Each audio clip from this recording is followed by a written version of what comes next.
The motion picture you are about to see was filmed by 4 teams of cameramen in more than 120 locations around the world. Scientists representing more than 40 museums and research centers took part in the explorations. There are no actors in the film. Every location is real. The facts that will be presented are true. This may be the most startling and controversial film you'll ever see.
They have been to Earth and left their mark in many ways, in many places.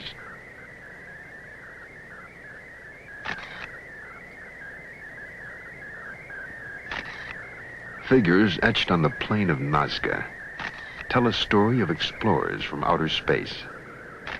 The secret of the story has been learned. The visitors have been here. They have been described in many ways by many men, from primitive drawings to detailed histories, since the beginning of man's stay on Earth until this day. In the Andean mountains of South America, on the deserts of Egypt, in the temples of India, on islands in the Caribbean, the evidence is clear.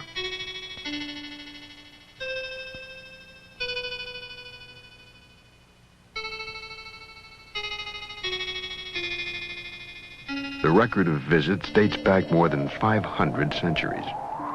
The observations of the planet continue even today.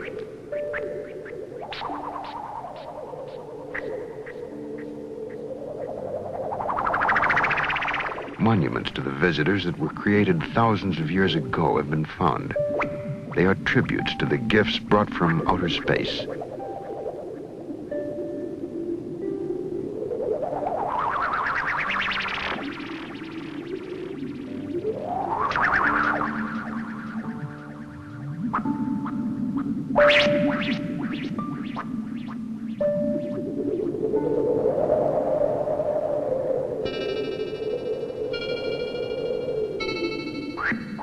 What has been unexplainable can now be explained. The brief glimpses of visitors provide a clue to their purpose and the reason for their coming.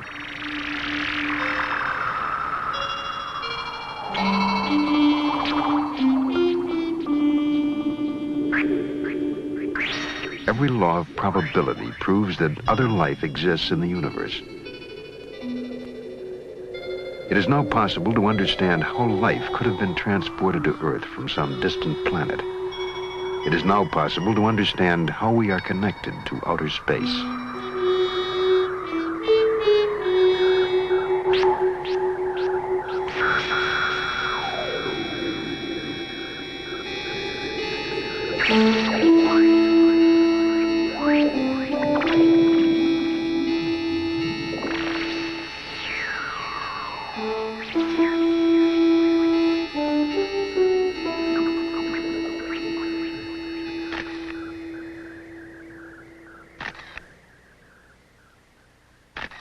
A remarkable prophecy etched in stone predicts the year and the day on which the visitors will return to stay. Will we be prepared for the moment that is soon to come?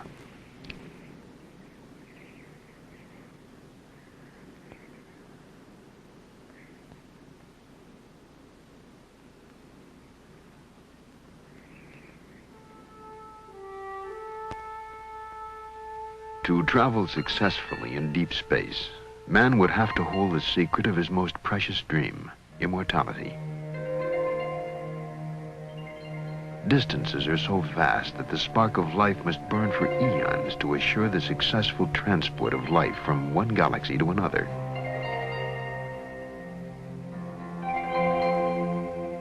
In ancient crypts, it is possible to find suggestions that the secret was known, that a process of sustaining life was once available on Earth.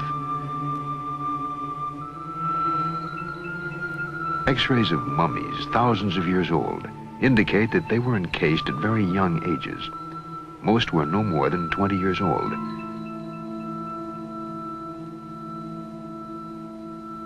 Strangely, the hand of one mummy still shows the traces of a fire that burns brightly in all living things, the Kirlian aura.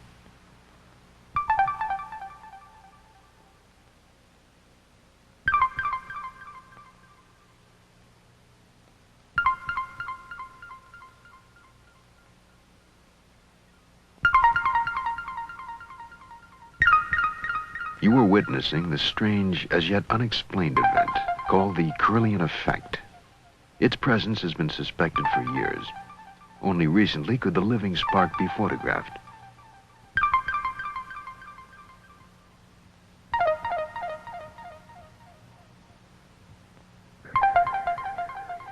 Fingertips and all living things generate a dynamic, constantly changing aura that sometimes sparks and leaps like a flame.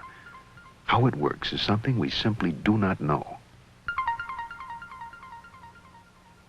At UCLA, Dr. Thelma Moss explores the strange world of Kirlian photography. Let's say that there are about 6 different words that we can describe for this effect, depending on who you are. If you are a conventional physicist, you will call it a corona discharge. And that means it's an electrical emanation caused by the current and the voltage going through the object. Some people who are more inclined to the occult or to the mystical will call it an aura, and they will compare, for example, in famous paintings, whether it's of Buddha or Jesus or Mohammed or anywhere around the world, there are these auras that are circling around the head, and they would like to believe that what we are photographing with this electrical photography is a representation of that, something invisible to the eye, but which exists in and around the body. That's another word. Then if you want to be sort of non-committal, as I prefer to be, I would call it an emanation or some outpouring of an energetic thing. The Russians call this energetic thing by a technical name, bioplasma. Fairly dim. Fairly dim. Do you want more? Her laboratory is a sealed, light-proof chamber where the mysterious force can actually be seen. Triggered by an electrical current, the flaming halos that burst from objects exposed to the Kirlian effect will be captured on high-speed film. An ancient marine creature that died 450 million years ago displays the residue of an ancient life force. Oh, look at that. Isn't that fantastic?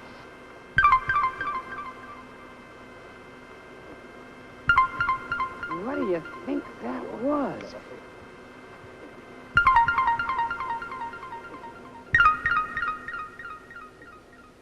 Okay, here's a very healthy and vigorous plant, and I am going to take a leaf from it, and what I'm going to do here is cut off one good, healthy section of it like that. And when I do, I'm going to place it on the glass electrode here so that you can see very clearly where the leaf has been cut. Is that good for you, Clark, for framing? Okay. Now, when we turn on the Kirlian apparatus, I think, hopefully, that we will see in outline the part of the leaf that has been cut away. We call that the phantom leaf effect.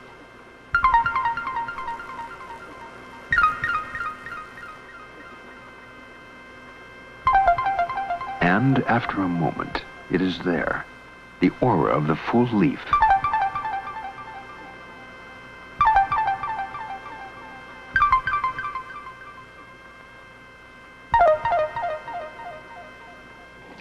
Okay, Arlene and Fred, would you step over on each side of that glass plate?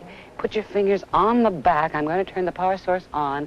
Get very close to each other, but not touching. Very good. Now, do you feel that? Okay, fine. Does that feel comfortable for you?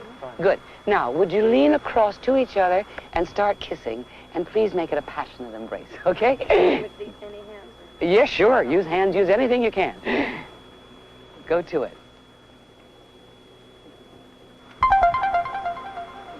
Fine. I think you can work up a little more enthusiasm.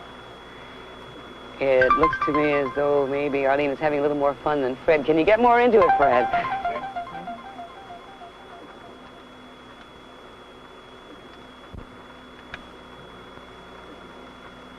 It looks like it's pretty good. You can have any kind of fantasies you like.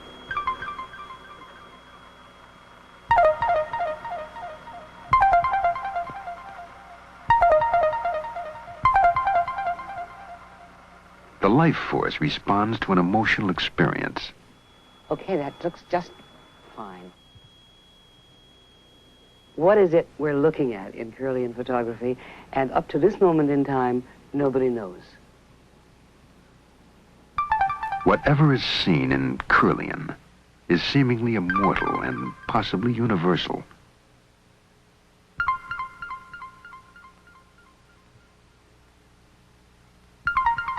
In the mummy's hand, we find a life spark, thousands of years old. The mummification techniques developed by the Egyptians preserved the bodies of their royal dead for more than 4,000 years. But even that is but an eye blink of time when immortality is considered. Every so often, a hint that immortality is possible is reluctantly given by nature. Recently, at the bottom of the Earth, an international team of scientists plunged their drills deep beneath the surface of the Antarctic continent. The goal was to probe the geologic history of Antarctica.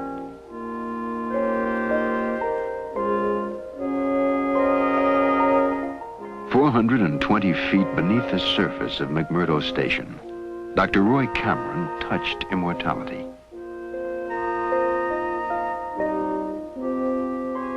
In a pinch of earth from the Antarctic depths, Dr. Cameron has found what is unquestionably the oldest living thing ever to inhabit the Earth.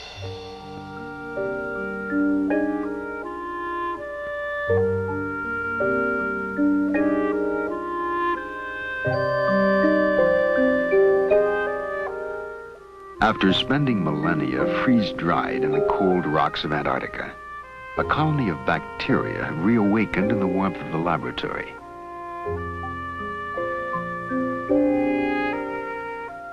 The rocks from which they have come may be as much as 1 million years old. The ancient bacteria, never before seen by man, are once again growing and reproducing, 1 million years after they first came into existence. Immortality is possible.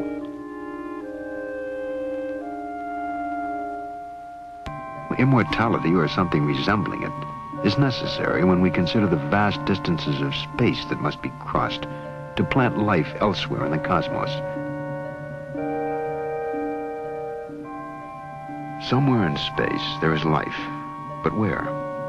A man counting a number every second of every working day would need a lifetime merely to reach the number 1 billion, a figure which falls 100 times short of the number of stars in our galaxy alone. Somewhere in space, there is a solar system like ours, where life exists. Perhaps it is in the constellation Epsilon Bautes, where a sun is dying, burning itself out.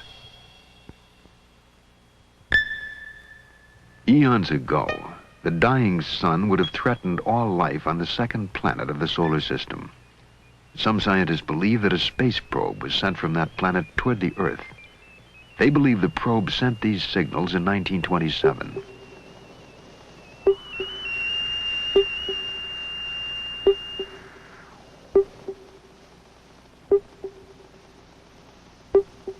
Duncan Lunan of the British Interplanetary Society has interpreted the signals as a message from the space probe, a message from a dying planet in Epsilon Bautes.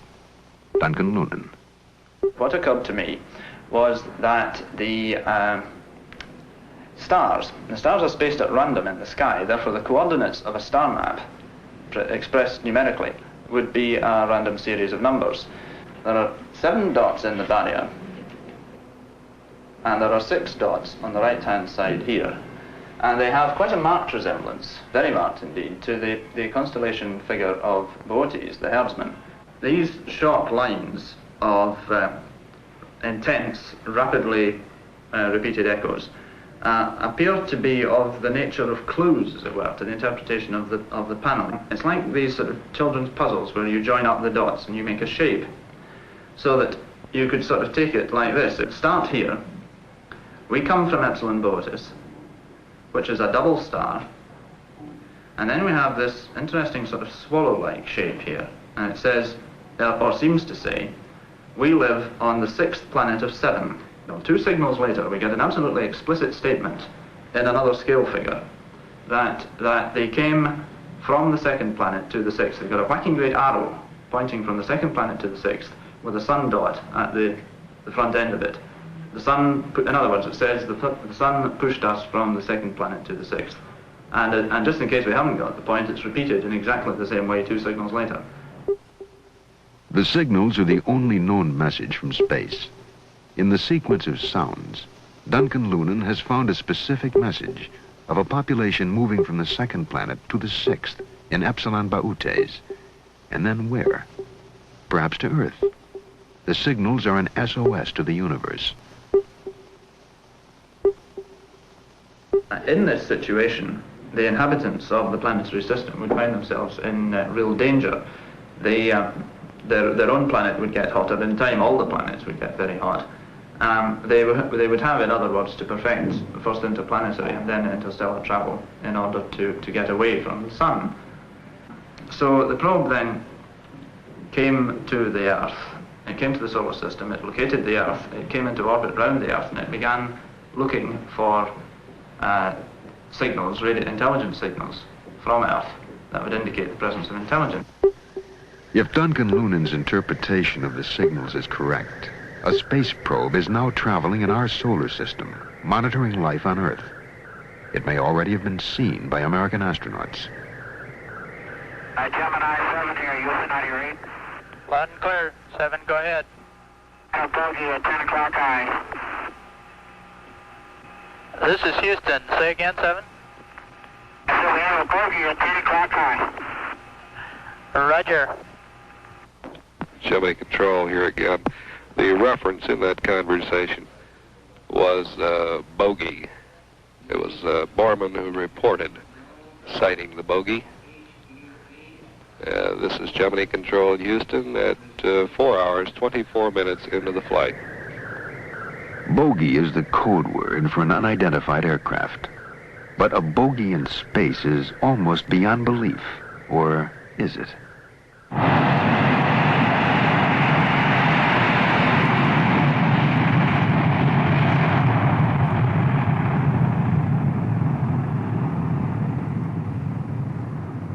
During peak hours, the skies over the United States are filled with as many as 100,000 aircraft. They are watched continuously by the best trained, most skilled radar operators in all the world. To them, UFOs are a daily occurrence. NORAD, the North American Defense Command, for example, reports 800 UFOs on radar every month. Most, of course, are eventually explained, but not all. Almost 400 sightings are still carried on the books as unidentified flying objects.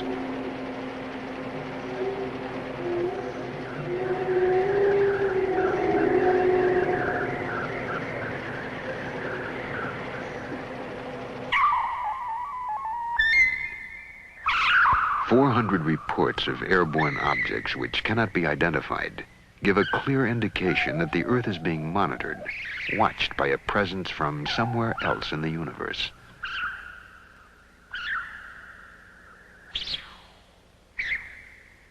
To an incoming space probe, the solar system is unknown territory that must be charted and searched for evidence of life.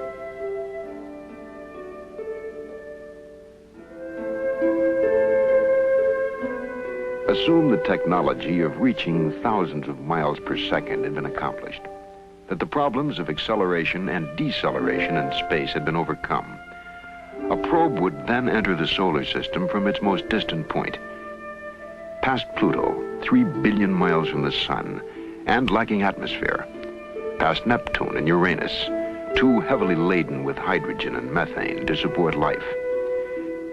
To ring Saturn, awesome, beautiful, protected by a band of asteroids, but with an atmosphere of helium, hydrogen, methane, and ammonia. Verdict, no life.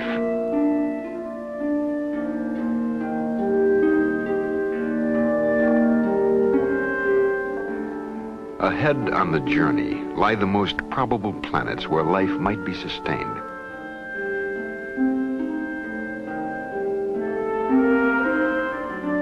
Banded Jupiter. Atmosphere, hydrogen, helium, methane, ammonia. No life.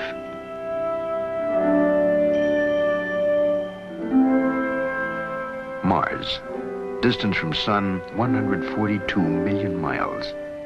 Diameter 4,200 miles. Atmosphere, carbon dioxide, carbon monoxide, argon. Probable life. Mars. Life potential close-up survey.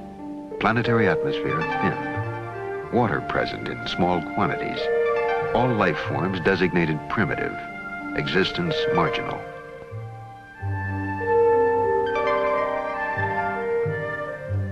No life form on Mars is capable of sending electronic signals into space.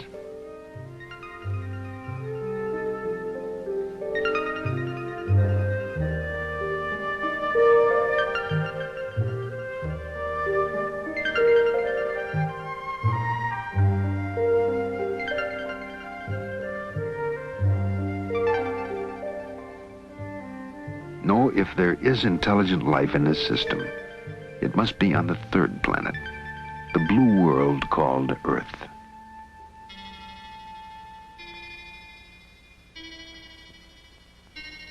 The moon is a perfect vantage point from which to study the Earth.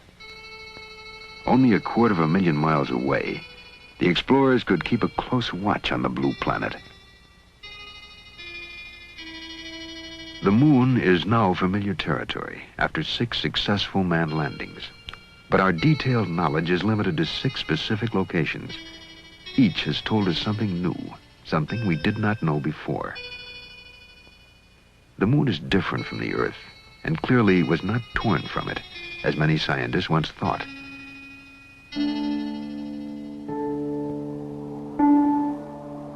We have found minerals in abundance on the moon, minerals that are extremely rare on Earth, yet they are vital to successful space voyages. Plans to mine them have already been drawn by NASA and private industry. One theory holds that explorers from outer space have already mined the moon, pulling from it such minerals as titanium, a metal essential to space technology. It is unfortunate that we can no longer afford to explore the lunar surface, for it is just barely possible that somewhere on the moon are the traces of previous explorers.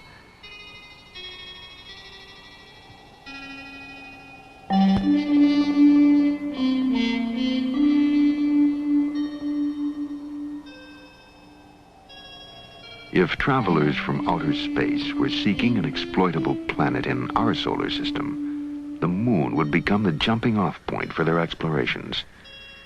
There are those who believe it has already happened. Duncan Lunan.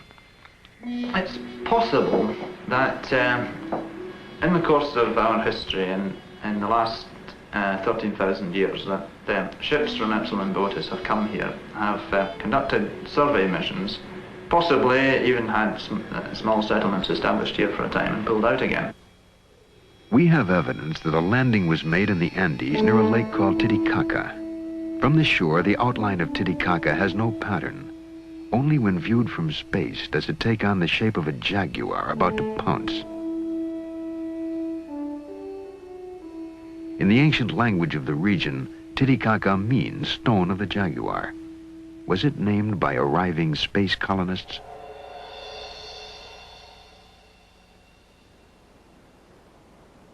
An arid mesa called the Altiplano fringes Lake Titicaca. On the barren, wind-swept plain, the air is thin and corn does not grow. It is a harsh environment, yet there is reason to believe that here, long ago, Earth Base 1 was established. Earth Base 1, a starting point on a new world, a place to practice such advanced technologies as planetary and biological engineering. Most of the traces of Earth Base 1 have been obliterated. The Inca who dominated this part of the world erased the histories of the regions they conquered. But in the mounds, rubble, and broken walls of an Andean plain lie the ruins of a once great city. Called Tiwanaku, it stands mysterious and unexpected at 13,000 feet above sea level. It might have housed the most advanced civilization of ancient times. Long before the Inca arrival, Tiwanaku was a reality. And the question arises, how much did the Inca take away in plunder, and how much in technology? The Inca did not build Tiwanaku, nor did the ancestors of Indians who now live on this desolate mountain plain. Despite years of study and analysis, scientists are still unable to date these ruins. Estimates of its age range from 1,200 to 15,000 years old. But 15,000 years ago, man was still using flint tools and had not yet developed agriculture. The monolith tells its own story of Earth Base 1. In 1927, the carvings were interpreted as an account of the Earth's original capture of the moon. The theory was dismissed as nonsense. But at the close of the Apollo program, there has emerged a similar theory that the moon has wandered through our solar system, only to be captured by the Earth.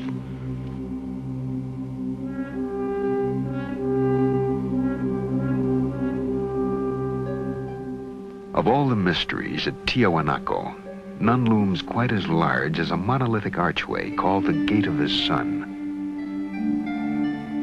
Cut from a single block of andesite, it weighs at least tons. No one knows how it was transported or what tools were used to carve the mysterious figures that run across its face. For the carefully chiseled lines depict birds that never flew in the skies above the Earth.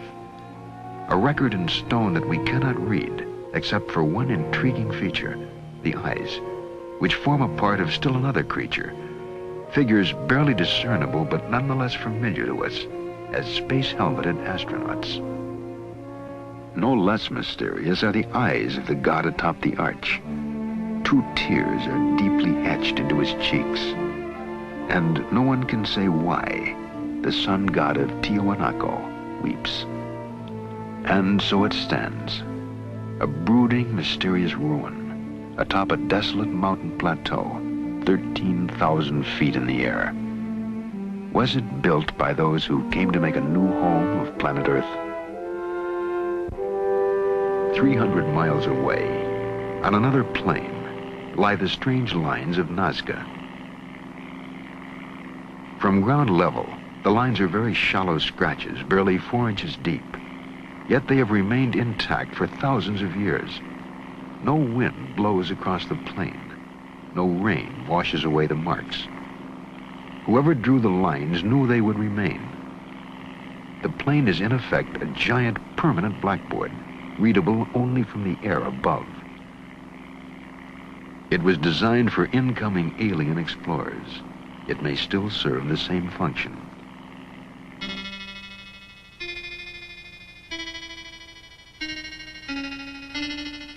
April 15th, 1966. A television cameraman filming a commercial in a helicopter saw and filmed something that has still not been explained.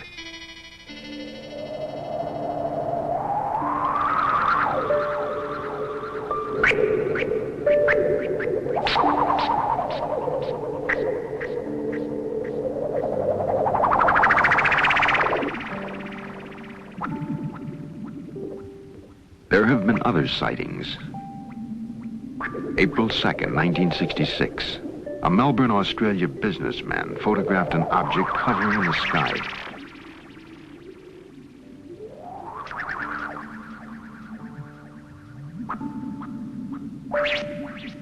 April 18th, 1965.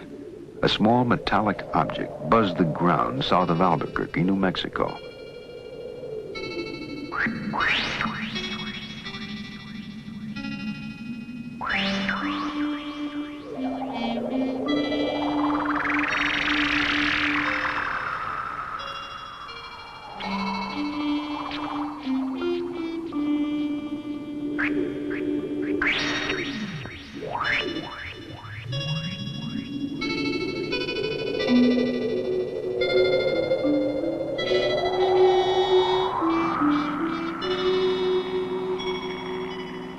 The lines at Nazca are only 4 inches deep, and yet they remain unblurred by the passage of 2,200 years. Nazca serves as a critical link between Earth and outer space. The lines are a route map pinpointing sites of mystery all over the world. One line pointing east leads to a remarkable unexplained artifact 300 miles away.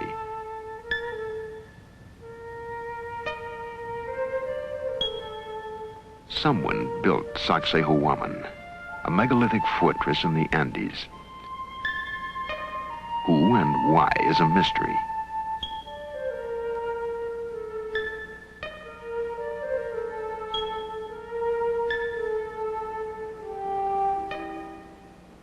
At one point, the Inca used Sacsayhuaman as a base. According to legend, Inca kings thrust their fists into the depths of the snake chiseled into the stone. From it, they received a special power. A compass needle thrust into that same snakehead will spin wildly, for the stone is heavily magnetized. How did the Inca, who knew nothing of the forces of electromagnetism, select this one stone of all the thousands of others that composed their fortress as the magic stone of the snake? We do not know, but one thing is certain. With that special power, their empire spread from the Pacific coast to the Amazon jungle.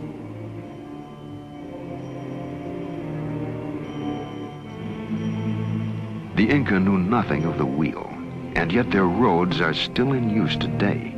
They had no alphabet, yet we are asked to believe they developed an engineering technology that built structures such as this. Or did they? Were they creators or inheritors of a civilization transplanted to the Andes from somewhere else?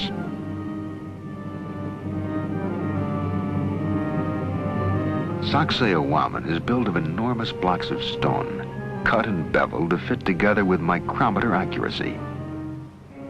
No one has even a clue as to how these blocks, some weighing more than 100 tons, were quarried, shaped, transported, and set into place.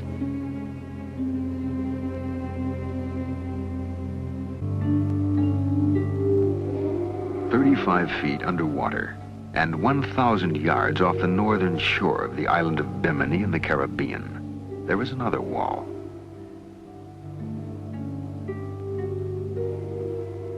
There is absolutely no indication of who might have built it, but the huge blocks bear a striking resemblance to the masonry of the Incas.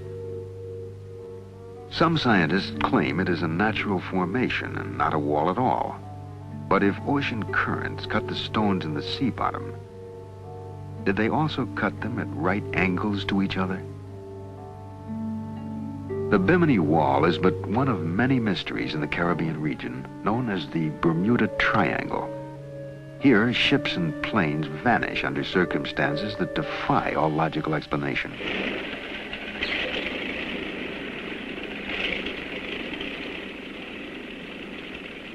Just after the close of World War II, in December 1945, 5 Navy fighter planes vanished without a trace, leaving a mystery that remains unanswered today. Their disappearance has been the subject of a 25-year investigation by magazine reporter Art Ford. Well, a routine naval air patrol took off from the Fort Lauderdale Naval Air Station. 5 planes, 14 crew members, 5 different radios.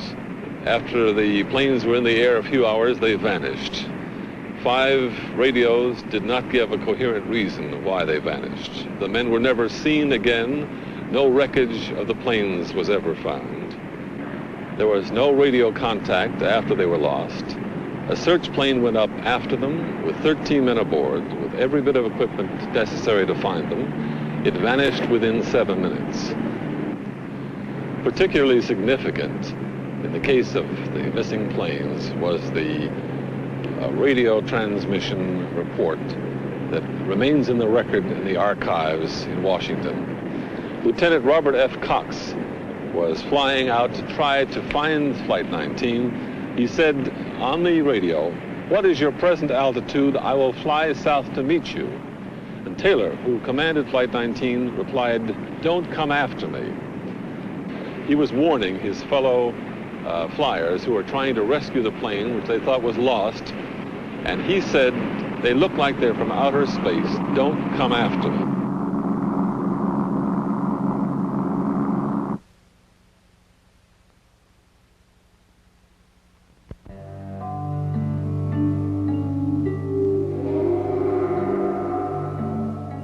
On March 5th, 1918, the USS Cyclops entered the Bermuda Triangle. A coal-carrying cargo ship, she had a crew of 309 officers and men. The British liner Vestris reported that she'd heard a radio signal from the Cyclops, indicating weather fair and clear.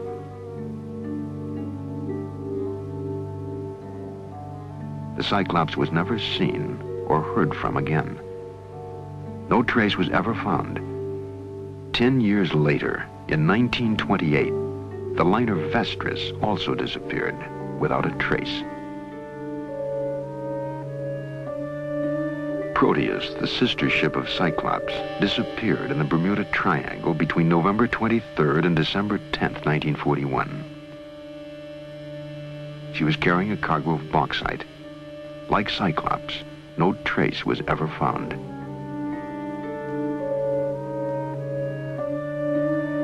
January 8th, 1962, an Air Force KB-50 air tanker disappeared in clear weather.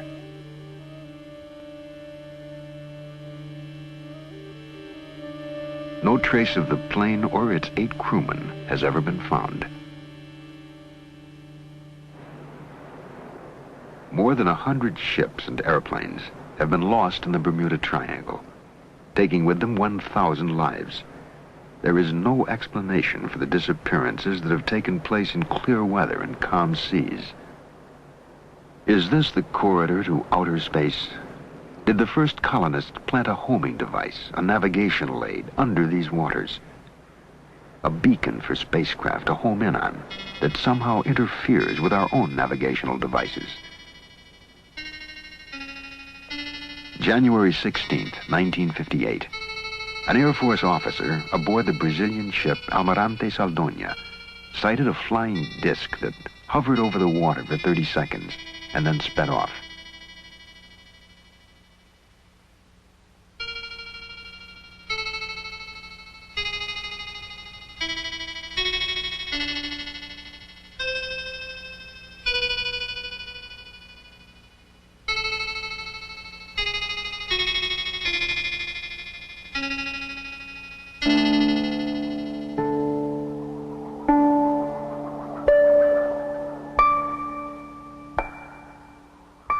January 13th, 1967.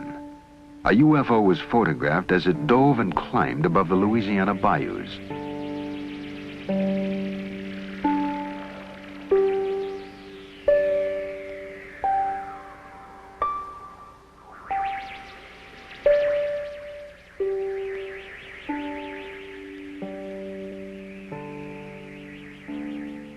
Were these and other UFOs homing in on the Triangle Beacon? Is this a marker signaling arrival at the mysterious Tropic of Cancer? It is a line that circles the globe, touching in turn all of the places where a colony planted on Earth might have taken root. India, Egypt, the Canary Islands, the Bermuda Triangle, and finally, the Yucatan Peninsula.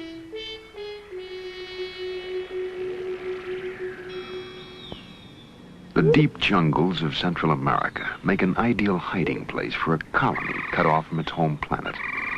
To this day, the steaming, malaria-ridden lowlands of the Yucatan Peninsula remain largely unexplored. Yet this is the home of the most mysterious people on Earth, the Mayans.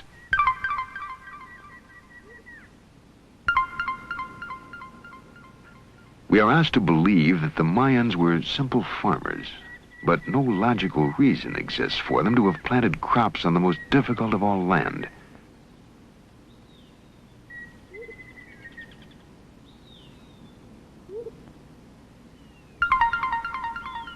No, the Mayans came here not to farm, but to hide.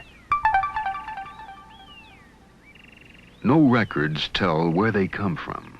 No evidence explains where they have gone. Only citadels like Uxmal stand to remind us of a people markedly different from any other race on Earth. A brilliant civilization grew and flourished in absolute isolation, seeming fearful of contact with other people on Earth.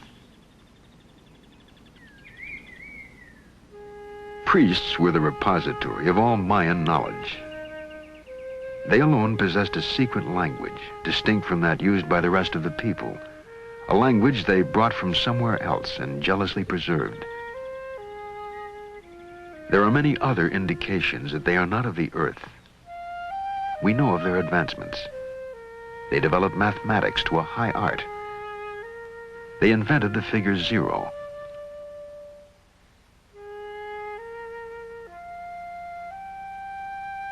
They developed a calendar so exact, our modern astronomical devices have improved upon it by only 17 seconds out of an entire year. They also had a calendar which accurately measured a 260-day year, obviously not a year on Earth. Perhaps it is a year on the planet from which they came. Mayan pyramids may have been the first in the world, the models for all the great pyramids. And here, too, we find connection to outer space. The very shape of the pyramid gives a clue to the secret of immortality. An enterprising young physicist, Dr. Patrick Flanagan, interprets the link. Strange things that happen inside the pyramid, but no one was able to pinpoint what these forces were. And my research for the last 3 years has been on pinpointing these forces and discovering what the effect is. I've discovered that the pyramid is sort of a cosmic greenhouse. By this, we know that the pyramid shape is designed to intercept certain cosmic energies from cosmic particles, in the same way that a greenhouse is designed so that the sun's rays will enter the greenhouse at a right angle in order to effect maximum transfer of infrared energy into the interior of the greenhouse.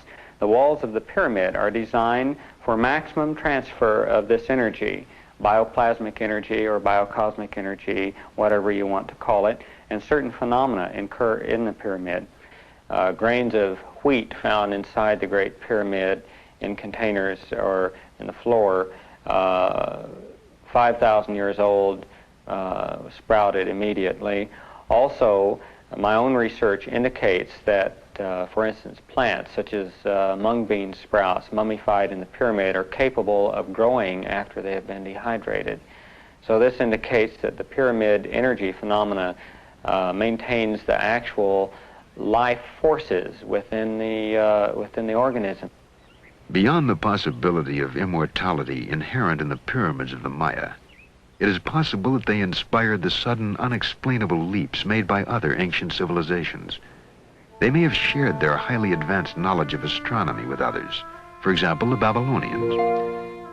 We have found cuneiform tablets that mark the phases of Venus, the 4 moons of Jupiter, and the satellites of Saturn. None of these bodies or events can be seen without a telescope, a device invented 3,000 years after the tablets were carved.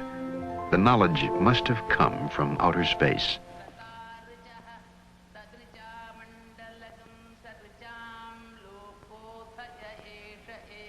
Throughout the world, there are references to interplanetary travel. To some scholars, the world's oldest source of wisdom is in India. This chant is part of a spoken encyclopedia called the Veda. It is at least 5,000 years old and may represent the oldest body of technical knowledge known to man. The references to space travel are direct. Clear descriptions are given of the craft that was used and the method of propulsion. The Veda, committed to paper 400 years ago, is still the target of intensive research by scholars such as Padmasri Sivaramamurthy, the director of the National Museum of India. In ancient India, as all over the world, they had a desire to travel in the sky. We have the aerial car of the god of light Surya mentioned in the Rig Veda itself. We have also the Pushpaka Vimana, the wonderful aeroplane that could carry any number mentioned in the Ramayana. A real aerial car managed by an engine. The rishis could transport themselves to any planet that they wanted because of their siddhi. A force known as Sidli might also have been called pyramid energy. Using this force, the ancients could transport themselves anywhere on Earth, into the skies, and finally to other planets. And did the Mayans use it to link together their cities? If the tales and images of space travel were limited to India, they could be dismissed as the product of overworked imaginations. But how then could we account for primitive drawings in the rocks of Indio County, California?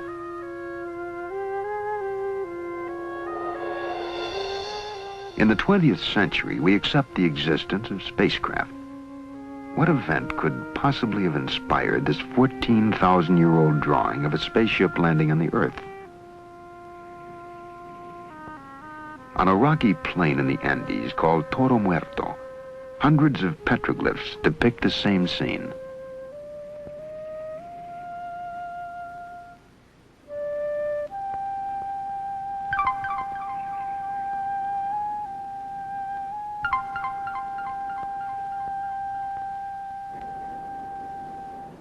We find evidence of past visits from space in many parts of the world.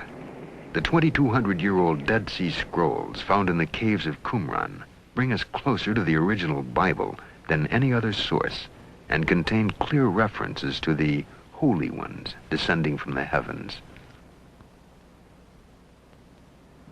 While biblical scholars study the scrolls for their theological implications, other scientists have looked to the Bible for evidence of extraterrestrial visits.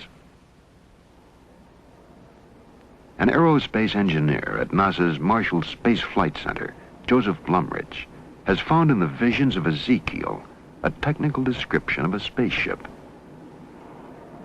The prophet Ezekiel describes 4 encounters with spaceships. At first he saw clouds, fire, and he heard noise coming out from the sky, out of the north. And as the vehicle approached, apparently it came rather quite in his direction, he observed what he calls living creatures. What Ezekiel calls the living creatures had straight legs and round feet, or calf's feet sometimes they're called. And it was the description of these landing legs that made me take the book of Ezekiel serious from an engineering point of view. I have had the opportunity about 10 years ago to work with my group in my office for the development of such a landing gear for an unmanned lunar landing station. For that hypothetical vehicle, we developed the landing gear and what we call the footpad, and what Ezekiel would call the round feet.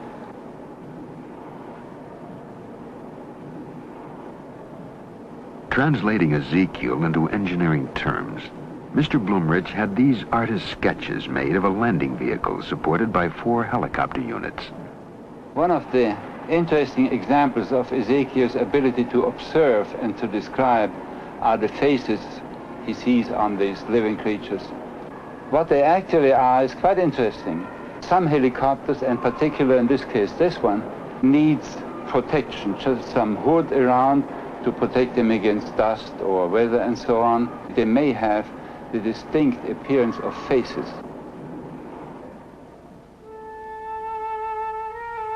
The faces found in the metalwork of spacecraft may have been the figures reported by Ezekiel. The biblical tale is hardly an isolated example. Are ancient figures with spacesuit-like costumes the record of beings actually encountered? And where do the Indians of Colombia find models for these golden helmeted figures sculpted more than 1,000 years ago?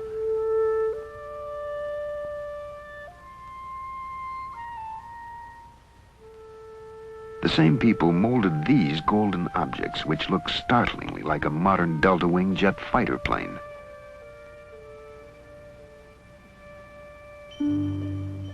Could flight have played a role in the construction of this rocky fortress in Peru?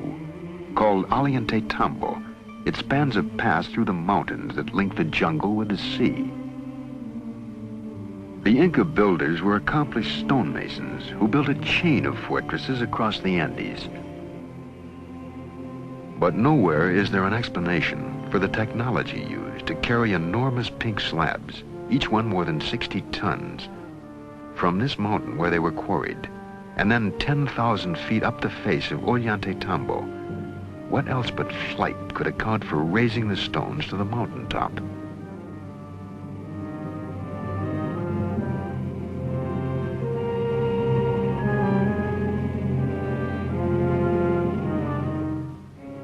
An iron pillar was forged 1,700 years ago in India. It confounds the laws of metallurgy. Too large to have been forged in one piece so long ago, it is rust-free after 1,700 years. The bead is turquoise, another extremely hard gemstone. It is 1,700 years old and was probably part of a necklace or bracelet. The hole in each bead has a diameter of 0.19 millimeters. Even today, we can barely drill holes that small. The strangely knotted strings are called quipu. No one today can read them. But when the Spaniards first came to Peru, the Inca kings would call upon their rememberers who would consult the quipu and account for every kernel of corn and man, woman, and child in the empire. But the quipu were more than a numerical accounting system, for with it an accomplished rememberer could call forth epic poems, historical dates, and events. The knots show how the decimal system was used in the quipu, but added to them were colored threads that offered subtle nuances and shades of meaning that are forever lost to us. So sophisticated was the quipu, however, that some investigators believe it was the Inca version of a computer punch card.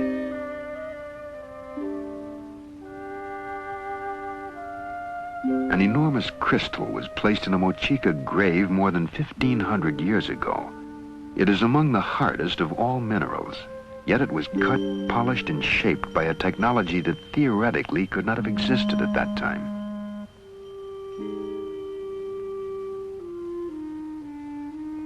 Other hands carved this skull. The British Museum calls it 15th century Aztec. But why would the Aztecs, who never created naturalistic art, suddenly render in crystal a skull? It is possible that the Mayan jungle strongholds provided the knowledge that advanced the civilization of all of the people on Earth. No matter where we look, we find evidence of their influence.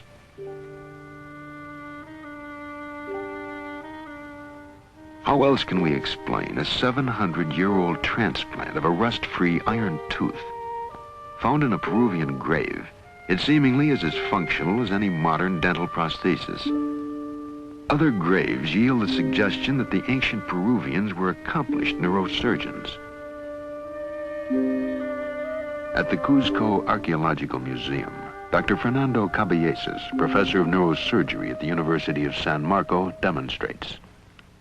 These skulls here are just a very small sample of the tremendous amount of skulls that were found in the graves of the ancient Peruvians. I think that all in all, we have studied more than 10,000 skulls that have been unearthed. Now, these are some of the instruments that they used. This is called the tumi knife, which was used this way just to open the scalp. This cannot be used in the bone. They used to open the bone bronze instruments like this, just to pry up the bone, like here, prying up the bone. There are some other odd instruments like this, just to make these indentations. And there are at least 2 dozen different other instruments that were used also. This one here is a very interesting specimen. It shows a very persistent surgeon. You find here that this man suffered 4 operations, and he survived every one of them. Either it was a very sick man or a very persistent individual who operated on them. But he was a very good technician, because after all, these areas, especially these 2 openings, are right over very, very dangerous sites that even right now, with all the techniques that we use now, we would just be very much afraid of operating in these sites. And this man really survived these operations. In Calca, near here, near Cusco, where about, I would say, 85% of these skulls show healed trephanations. 85% of survivals from skull operations is a pretty good and excellent result. At the Yerkes Regional Primate Center, scientists implant monkeys with electrodes.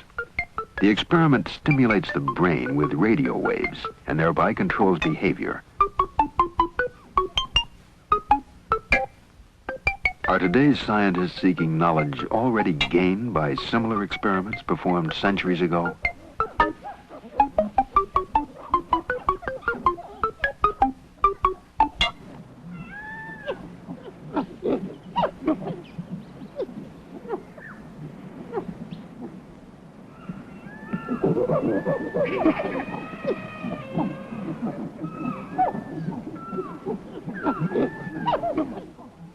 The monkey house of any zoo provides us with a great deal of fun.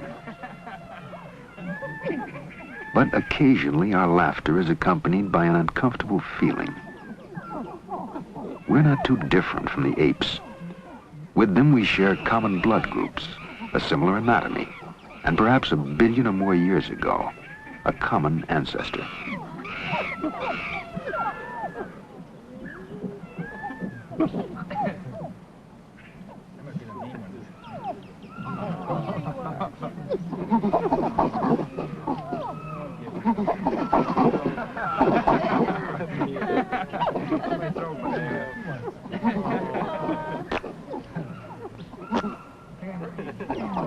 Over here, throw it here. Come here, monkey, over this way. Here you go.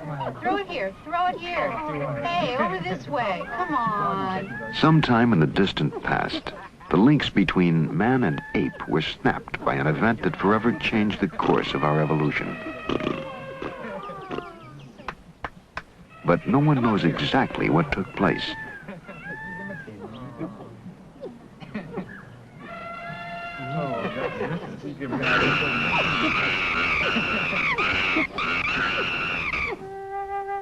For thousands of years, Neanderthal was the most advanced primate on Earth and a logical ancestor of man. But Neanderthal suddenly disappeared 35,000 years ago, and now a new creature appeared, Cro-Magnon. Suddenly, he began to walk the Earth. We are his descendants, and it is possible that he arrived from outer space.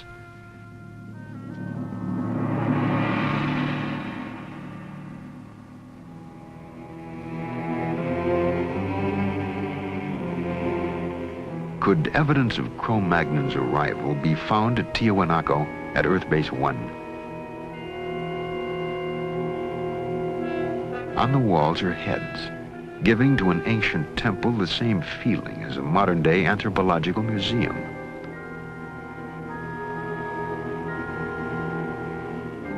The faces show a bewildering variety of shapes and expressions. Some are familiar, others alien, a range that covers the racial spectrum of man. Are these, then, experimental designs for man?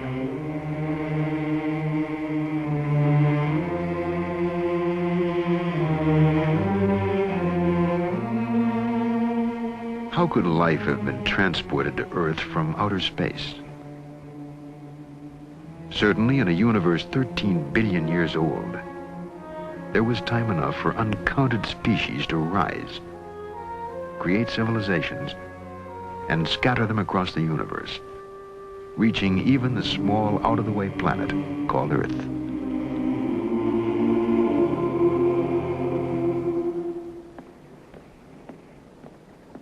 Dr. Leslie Orgel is a biologist at the Salk Institute in California. He and Nobel Prize winner Sir Francis Crick developed the theory of directed panspermia, the idea that life on Earth was sent here by a superior civilization. Dr. Orgel. In the 19th century, there were two theories about how life could have got to the Earth from outside. One theory, which was due to Lord Kelvin in England, said that life arrived as a spore carried on a meteorite. And the other theory, which was popularized by Arrhenius in Sweden, suggested that a spore could have been blown directly from a planet on another solar system all the way to the Earth. Now, in the last 10 or 20 years, it's become more and more clear that these theories just won't work, that a spore coming from outer space would be destroyed by radiation long before it got here, and a meteorite probably could never escape from another solar system. Now, directed panspermia is a sort of last attempt to resurrect the theory that life could have come here from elsewhere, and the notion is that maybe life was deliberately sent here by a technological society on some other planet, probably in our own galaxy.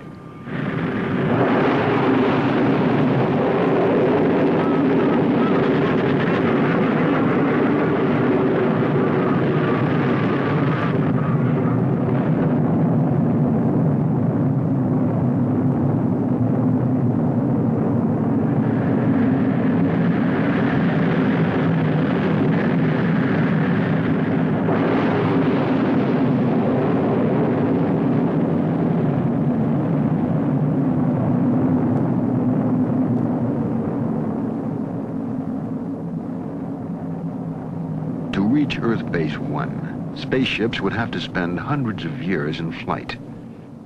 To transport and sustain life over such an extended time, space-traveling civilization would have to ship an entire colony of men across a galaxy in suspended animation. Did it happen in the past? Was this the secret of early space travelers?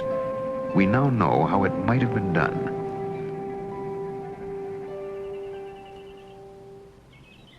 The method is called interspecies embryo transplantation.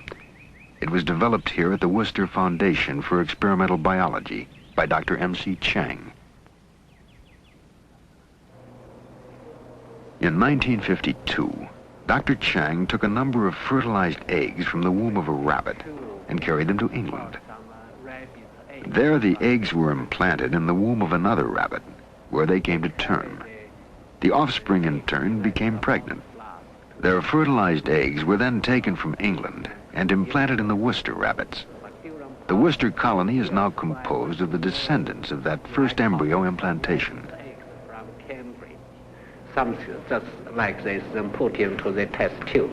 So I put those rabbit's egg into those tubes and put into a flask and bring back, then transplant those. By reaching into the heart of this cell, scientists are challenging our traditional concepts of life and morality. Yet, faced with the threat of extinction, a species capable of finding its salvation in an advanced biotechnology, would surely seize the opportunity. I think it's possible to transport human eggs from one planet to another planet. Our own biotechnology has made of the rabbit a container in which entire herds of cattle, flocks of sheep, and other animals are shipped around the world. At the Wayne State Medical Center in Detroit, Dr. E.S.E. Hoffes has just received a rabbit from South America. It carries embryonic additions to his colony of research monkeys.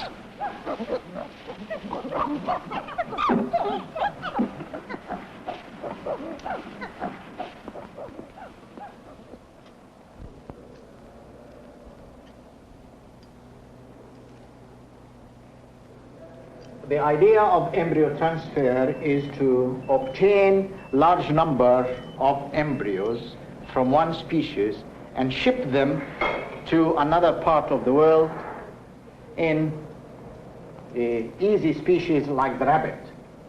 Now, we have a rabbit here, and we'll have 200 embryos of monkeys in them, in this one rabbit. The first step of this is how to collect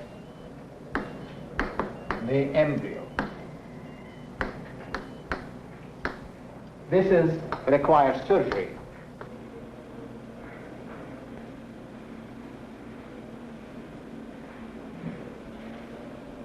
It's going in the lumen, which is very good. It's very good style.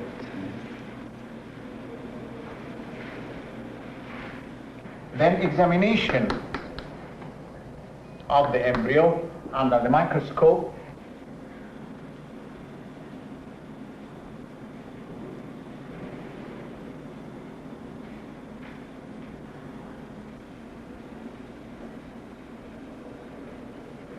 Then the transfer of the embryo into another species.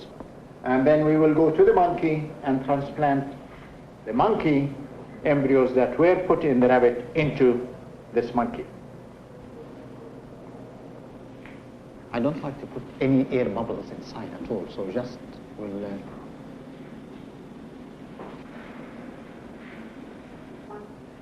And I think this is ready to go to the colony.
A colony of cells lives in the bottle. The red fluid in which they float is their food. Tissue cultures such as this have supported colonies of the same cells for more than 50 years. In the same manner, a colony of fertilized human eggs, or embryos, might be kept alive during the long journey between the stars.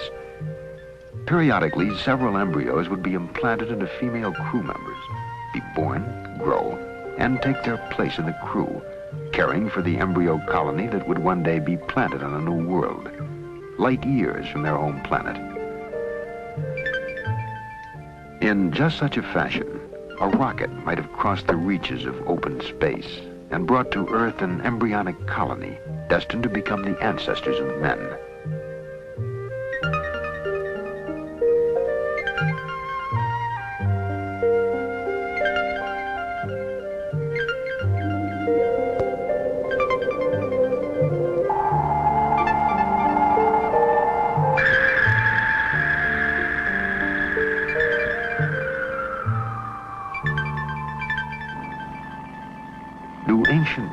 buildings commemorate the arrival of life on Earth. All over the world, men have cut, shaped, and gouged the Earth to create images that could only be seen from the heavens. The more we understand the progress of modern science, the more we must re-examine the accomplishments of the past.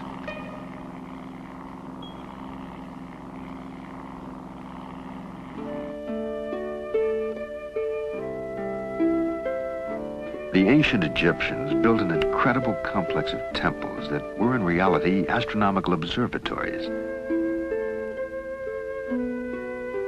The temple of Amun-Ra, the sun god and creator, is aligned so that its axis points directly to the sun at the moment of the midwinter solstice.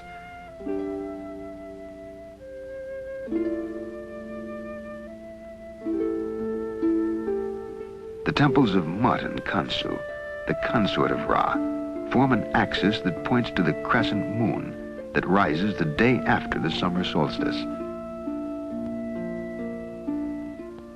Egyptian astronomy was both practical and spiritual, for it allowed them to predict the annual flooding of the Nile and thus know when to plant their crops.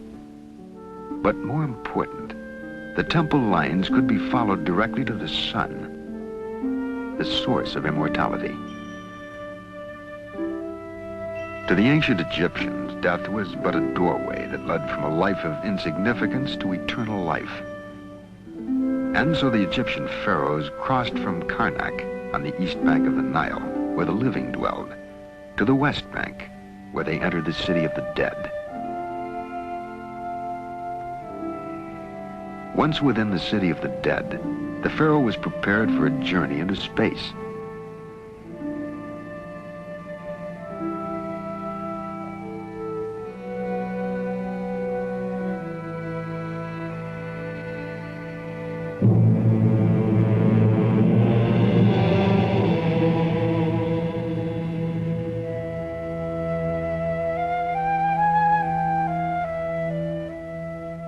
In the light of present-day knowledge, the ancient Egyptian art of mummification seems an echo of modern-day preparations for space travel.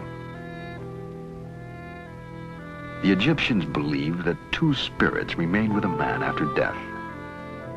The second spirit, the Ba, was the space traveler.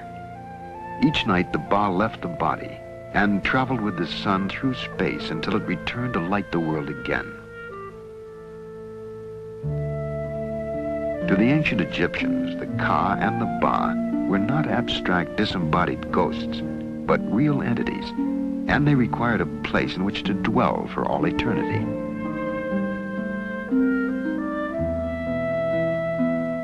The burial tombs of the pharaohs were therefore far more elaborate and more richly decorated than any of the palaces in which they reigned during life. The death rites of the Egyptians may well have been imitations of an event they had been told of or witnessed, the preparations for a real voyage into space.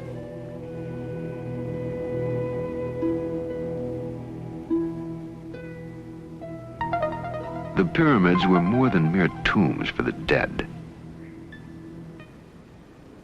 The Great Pyramid of Cheops is an almanac that measures the days of the year, the circumference of the earth, and the distance to the sun.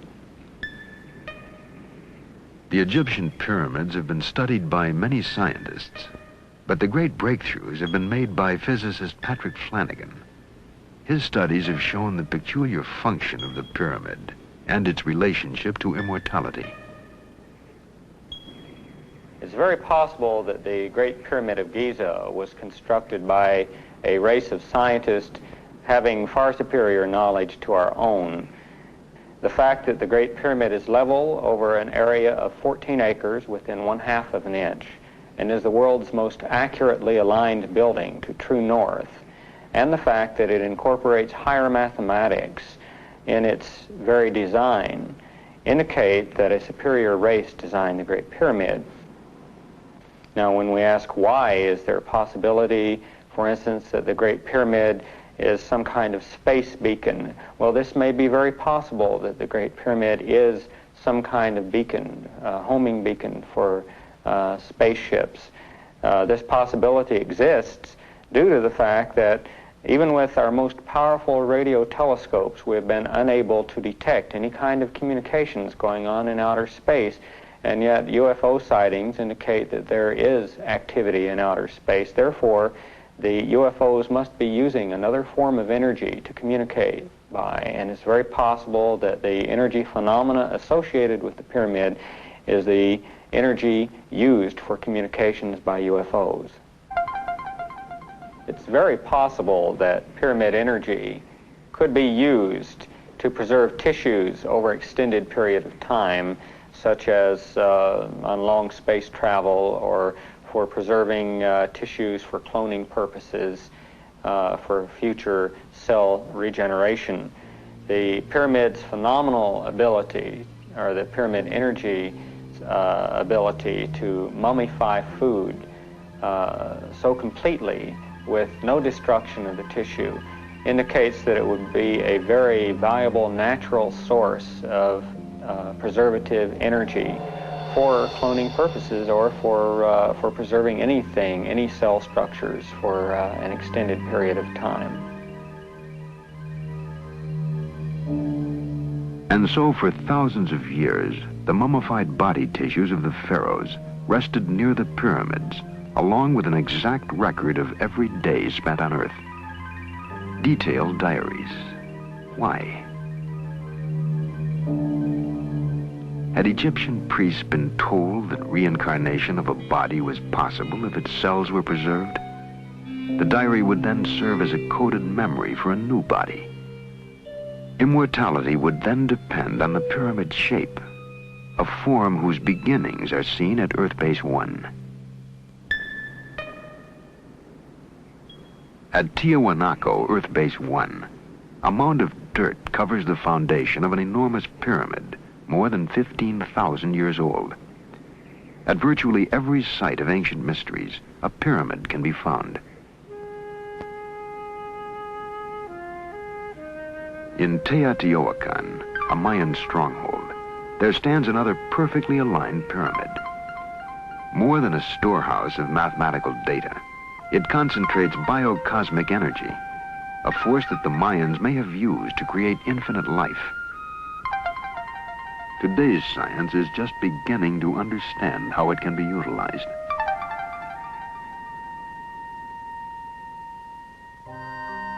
The hope of immortality is contained in a genetic message stored in the nucleus of the cell. When the cell divides, that message, coded in chemical units within the genes, is transmitted to each of the new daughter cells. So long as that message is stored within the cell, it remains alive, and so too does the possibility of immortality.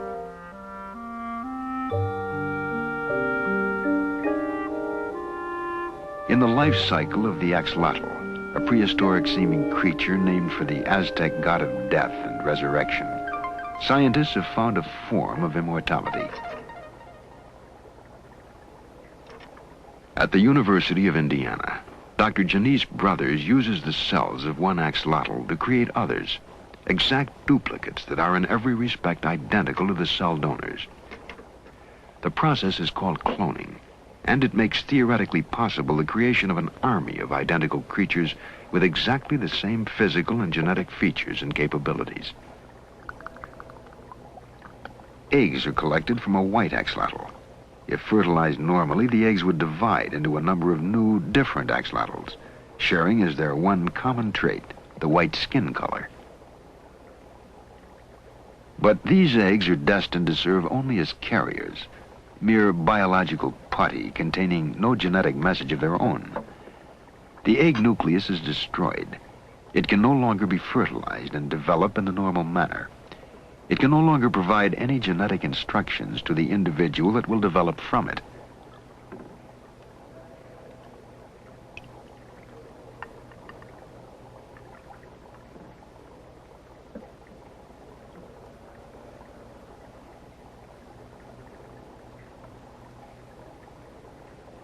A spotted axolotl embryo becomes the cell donor.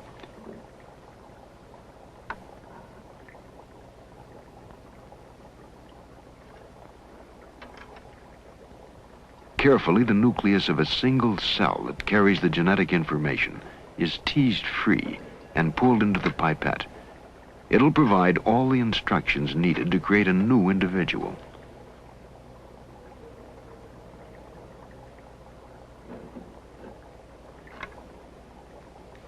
The nucleus is inserted into the unfertilized egg. One by one, cells from the same embryo can be implanted in host eggs.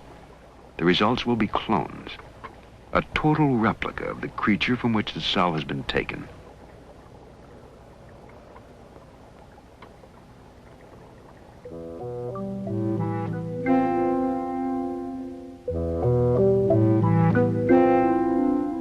Each of the eggs carries the same genetic instructions and will develop into carbon copies of each other, clones of identical axolotls.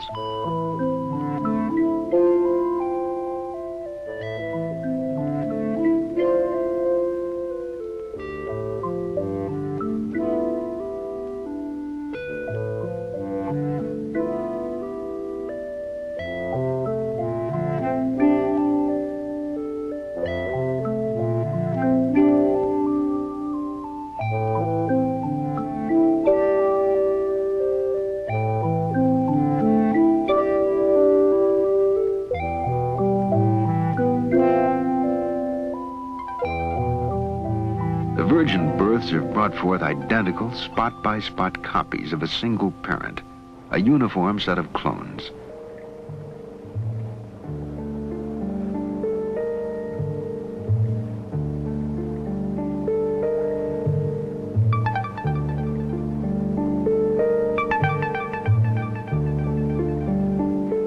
Full-grown, each axolotl looms like the prehistoric monsters that roamed the earth during the age of the dinosaurs.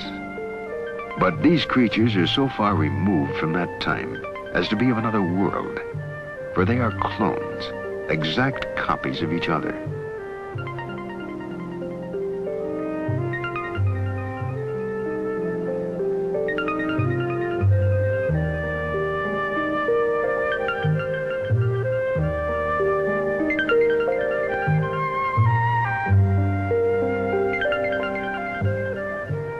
Scientists like Dr. Brothers are opposed to cloning human beings, for cloning creates a rigid mold that will stabilize one form, and that runs counter to the design of human creation and evolution.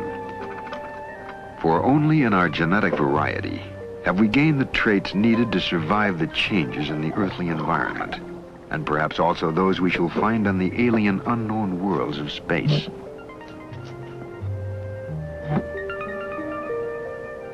The clone is a biological wonder that may one day enable us to reproduce exact copies of animals and plants needed to perform as yet unknown tasks in an uncertain future.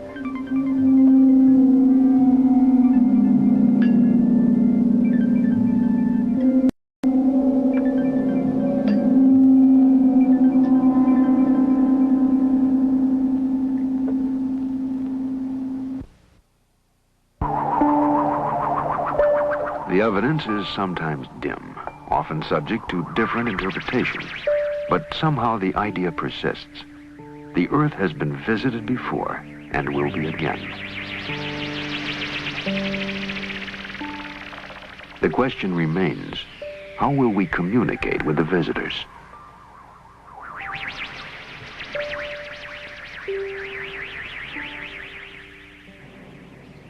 At the Yerkes Primate Center in Atlanta, Georgia, experiments are underway at this very moment to answer that question.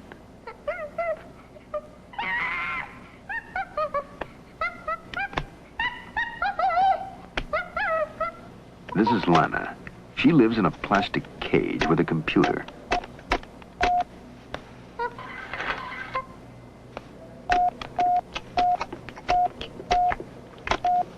Lana can tell the computer to provide her with food and drink.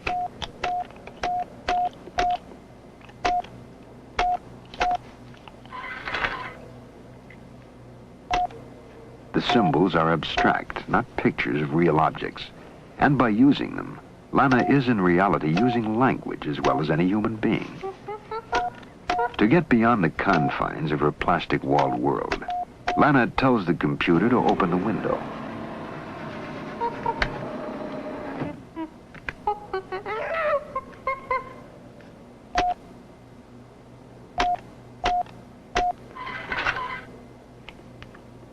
She orders the computer to display motion pictures and slides for her own amusement. But more important, Lana can use the computer to talk to the scientists and technicians at Yerkes. One of Lana's favorite conversation partners is Tim Gill.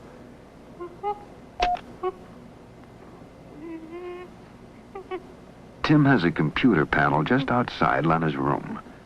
They talk to each other through the computer.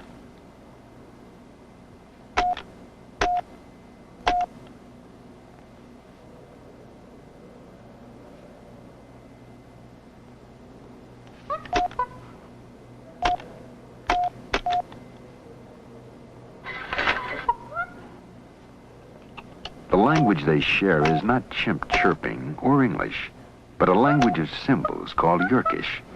It was designed by Dr. Ernst von Clauserfeld. You have a breakdown of it here, a partial breakdown for all the requests that Lana can use. Please is a marker that tells that what is coming is going to be a request. Machine and Tim are two active agents. In the case of machine, there are two activities, giving and making. Giving has a number of objects. One of them would be piece of apple. It could also be piece of banana. If the machine is making something, it can't make a piece of apple. It can't make a piece of banana or an M&M. It can only make a slide, or it can make the window open.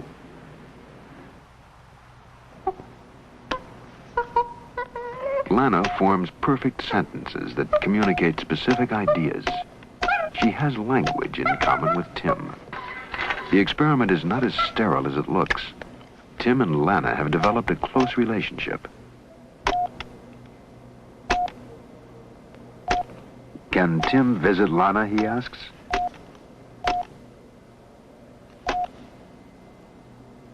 Yes.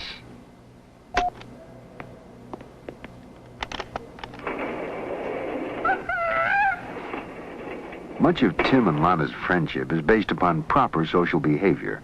Proper, that is, in chimpanzee society. And so Tim asks, can Tim groom Lana?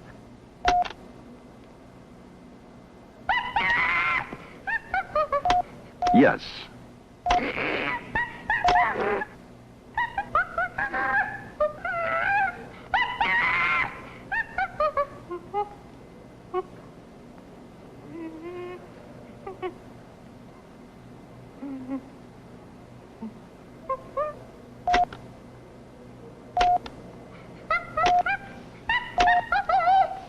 Will Lana groom Tim? Of course.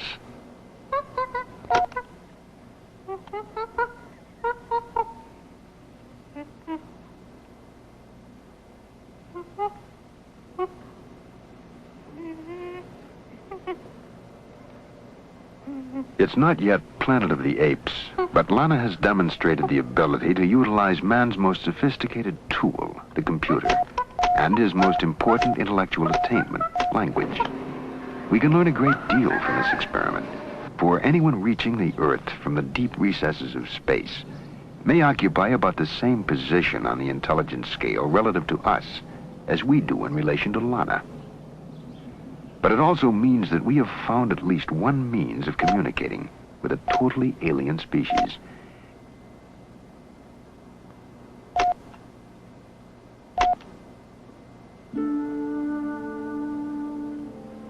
A language of symbols carved thousands of years ago is still being deciphered. We know the Mayans left a calendar, one that stretches back more than 90 million years, long before civilized man roamed the Earth, and forward in time to a day that will mark the close of a crucial cycle.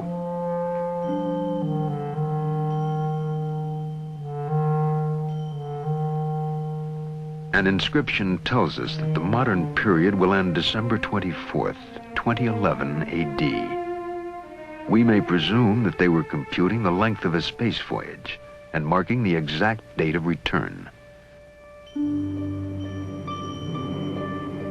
They may return to seek the fate of the colony left on Earth. Perhaps at Uxmal they will find answers we have never been able to divine. This was one of the last bastions of Mayan society, and here a carving is found unlike any other in Mayan lore. Clearly a skull and crossed bones. According to legend, it is the death house, and nearby is another structure marked by a procession of turtles, the Mayan symbol for a long life. Did the final experiments at cloning take place here, near the Great Pyramid of Uxmal?